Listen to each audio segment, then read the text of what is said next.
This is a very big deal. I spoke to a developer earlier and he says this part of Dargan Street was once a thriving area in downtown. Megan, I'm in downtown, what's considered downtown Laurinburg at the intersection of West Cronley Street, where behind me what used to be the old Post department store, now a Super Dollar. It's funny because I actually drive along David H. McLeod Boulevard every day, and it seems like every month or so there's a new store popping up. You may have always wanted that cool job like becoming an astronaut or even working with robots. At least I know I did. They feared that potential threat at the nearby plant could contaminate the Lumber River, ultimately becoming a health risk for many here. Church leaders and even some politicians are gathering to ensure that a religious ritual is practiced in schools again. You got USC, you got Clemson, even throw out Coastal Carolina, and then there lies Coker College. Young men's families are still shaken by the loss. All three very popular within the Fairmont and Robinson County communities. Running right through the heart of Robinson County. There, you'll find the Lumber River. This is a very special river, a very sacred place for lots of folks in this community. Where people value its use just as much as what goes in it. I call the Weatherspoon plant, the coal ash pond there, the sleeping giant. 3 years ago, Duke Energy Progress retired the old coal-fired Weatherspoon plant in Lumberton. But there, where the sleeping giant, as Ellis describes, rests, lives a coal ash pond. And for environmentalists, they feared that potential threat at the nearby plant could contaminate the Lumber River, ultimately becoming a health risk for many here. This stuff literally has half the periodic table in it, the heavy metals that cause great harm. We know that we need to do something to get this out. We can't have this poisoning our river. Back in June of this year, the North Carolina Department of Environment and Natural Resources issued a notice of deficiency for the dam, later classifying it as high hazard. And it has prompted activists to hold a series of meetings to make the community aware. Basically kind of raise the awareness of what's happening at the state level and what the impacts are in some of the communities. The people in this area are just as valuable as anybody else. In Robinson County, Nick Sturdivant, News 13. We all have our own definition of living. Your water filtration. No matter how crazy one might think. Food. I don't know, I feel drawn to like bring more people to it, you know? Like, it's not crazy, it's not something bad, it's living, it's what your grandparents used to do to live.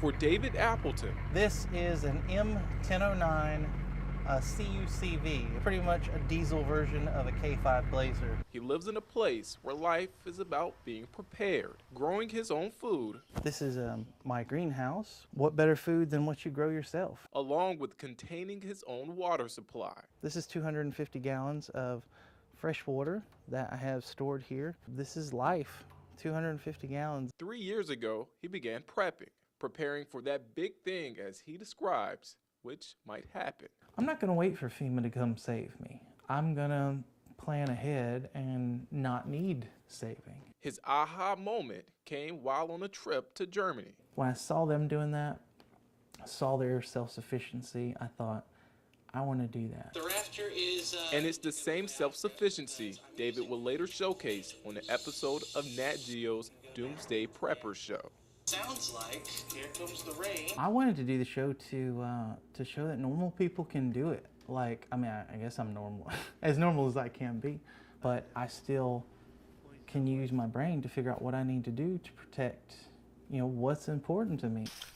Along the Waccamaw River in Conway, It's a poor man's paradise. Bob Hawkins feels the same way. It's heaven on earth in one way, but it's also a poor man's paradise. He lives humbly as the resident ham the radio tower, operator for the American Preppers Network. Kilowatt India 4. By now, you are probably asking yourself, where are the million-dollar bunkers, the stockpile of guns, or the endless supply of food, the kind of thing that makes for a reality TV show gold? I'm sorry, that's not it. It's not the idea that the end of the world is going to happen and you are going to be the survivor. It's not that. Prepping is a lifestyle that has opened the door for Ken Moran to step in front of the camera. Somebody needs to do some videos on things that aren't commonly done, and give more general information and not all the weird stuff. Welcome back to the Prepping Preacher channel. Going under the moniker of the Prepping Preacher, Ken has posted videos with lessons from the 3 B's of prepping, You know, Bibles, beans, and bullets. to bug out bags. It's a mixture of preparation. If you need emergency help, you want to be able to signal for it. If you're eating worms and bugs, you're not capable of surviving. And I faith. have in every bag, it should be readily accessible, of course, is a Bible. Our state motto is prepared in mind and resources. However, 25 years ago, Ken saw many that were not prepared for the wrath and aftermath of Hurricane Hugo. Being a part of emergency services, you know, we're Superman. We're always there for you. And for the first time, I saw the reality of a major disaster. While the notion of a zombie apocalypse may seem intriguing, some would rather prepare for life's more practical obstacles. This is a whole segment of people that's not on TV, that aren't out there because they're normal people. They're just trying to, to give their kids a better world. For many families, the holiday season is a time for celebration. We put up an Advent wreath and we put a live Christmas tree out here for him. Even if there's one less person to share it with. He's 1 year in heaven, and God has taken him home because he believed it would have been too much pain for him to live on earth. Joseph was a very talented young man. 1 year after the accident, Corporal Timothy Huggins still struggles with the loss. It's hard we let him down. 23-year-old Florence County Sheriff's Deputy Joseph Antwine, along with another deputy, seated in the passenger seat, were responding to a call of a deputy in distress when suddenly their vehicle ran off the road, struck a utility pole, and flipped over. I actually met that ambulance coming into Florence. The deputy with Antwine would survive, but Joseph died a week later, surrounded by those who loved him. What mom can ask for a better thing? The last words he told me was, "Mom, I love you." He told everybody in that hospital room, "I love you." Just 1 year after he died, "Evil men triumph, then good men do nothing," was his favorite saying. those who knew him would rather remember how he lived. He done something he loved. In Florence County, Nick Sturdivant, News 13. Would you believe it if I said it's starting to look a lot like Christmas? Throw in the snow, cue the sax playing polar bear, and oh yeah, chime in the Christmas music. And if ever the moniker Santa's helpers were true, this is Christmas to us. All of us are blessed. here are 4 reasons why. We want to give back. And in this rural area, there's nothing to offer people, so that's why we do what we do.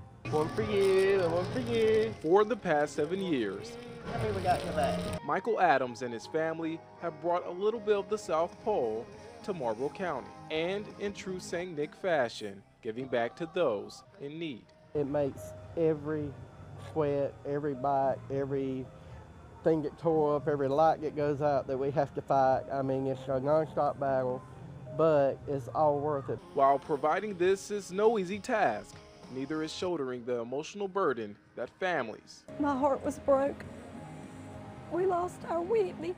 like Whitney Poole's mother and father, have to deal with. Just so beautiful that Michael Adams would dedicate the display in Whitney's memory. We just feel like Whitney's right here with us. We were crying. I'm not gonna lie, we were crying the whole time, putting the butterflies on the trees, putting the Disney characters up, because we knew Whitney. She'd come all the time. A display months in the making with an invaluable gift. In McCall, Nick Sturdivant, News 13.